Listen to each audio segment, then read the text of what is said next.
What's up, everybody? Jose once again from PetRockMedia.com, back with a brand new episode of Pet Rock Assembled. And in today's video, I have a confession to make.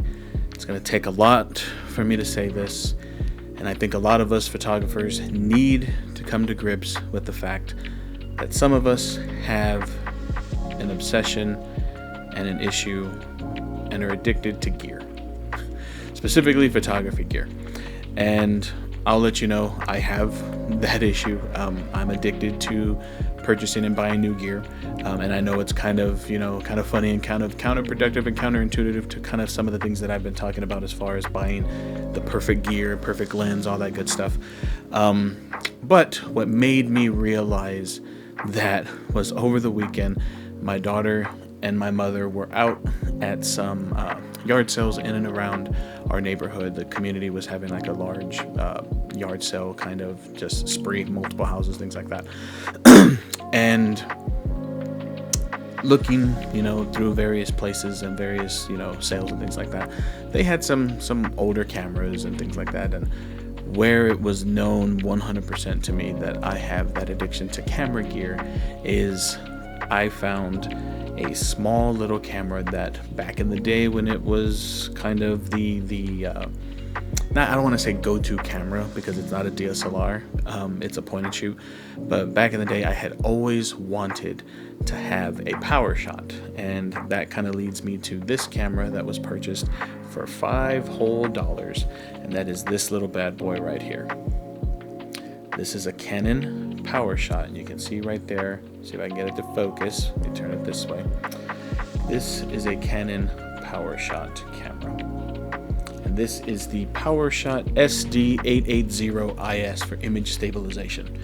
It doesn't shoot RAW, just shoots JPEGs, and it shoots fine, super fine, and then super small, like I think it's 480 by 320, super small little pictures. Only has 3 options. It's got a little area right here, and you can barely see it, but it's got camera, video, and then scenes. So when you turn it on and look at the scenes, it's like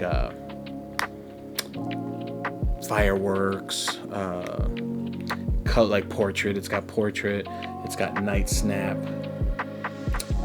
You can see all the different modes: indoor, foliage, snow, all that stuff, right? So it's got tons of little options, and that's really it. And then it's got a place for video. So right now I am going to, let me see if I can get this to just standard. There we go. So I am going to show you side by side right now. I just turned on record, so you can see right there it says record. It is recording me right now, and you can see that right there. So I'm putting this right here. I'm going to put the video right here in this part so you can see what the video on this little camera looks like.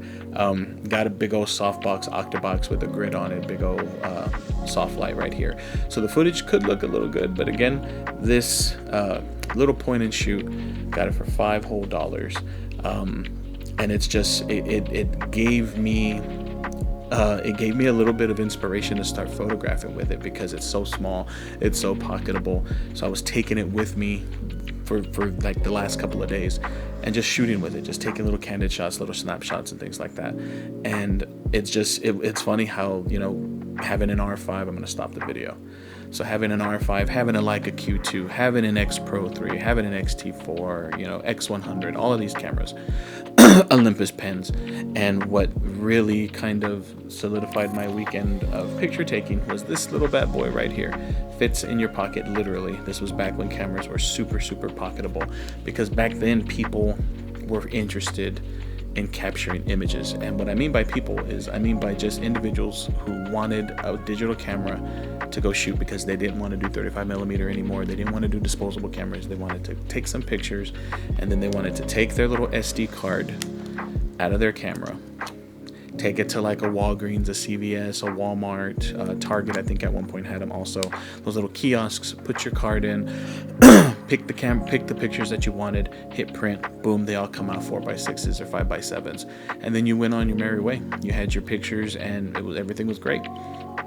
And that kind of, had me thinking that, individuals nowadays who are in the camp of I just want a camera to take pictures are now in the camp of I want something like this or better. I want something that does off-camera audio. I want something that has a major zoom.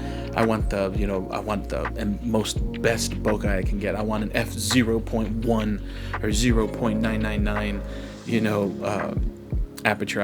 I want all of this, but I still want it to be pocketable. And I feel like that meshing of consumer to prosumer and professional has gotten really, really blurry because people see what professionals can create and they want that, versus just wanting to take a snapshot of their family because they want to capture the memory. So that's really all I wanted to talk to you guys about in this video of Pet Rock Assembled. Just kind of understanding that I do have an obsession with camera gear, specifically cameras, like little cameras. I've also got an obsession with old 35mm cameras. You can see right here, let me move, sorry. All of this right here are all old cameras, whether it be Super 35s, whether it be medium format, or whether it be old school 35mm. One of my favorite 35mm cameras is up there, and it's one of the Nikon cameras, the 35L. Great camera. I'll be doing a video on that as well, so be sure you are subscribed to the channel.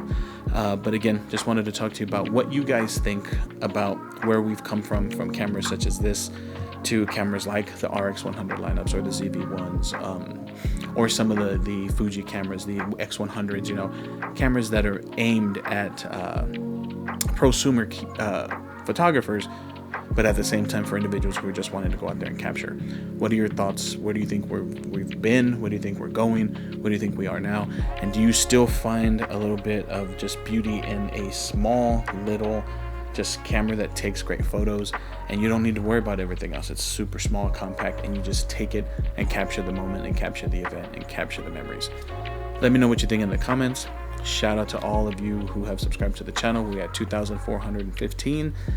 Greatly appreciate each and every one of you stopping on by, and I'll catch you all in the next video. Shout out to all you beautiful people out there. Peace.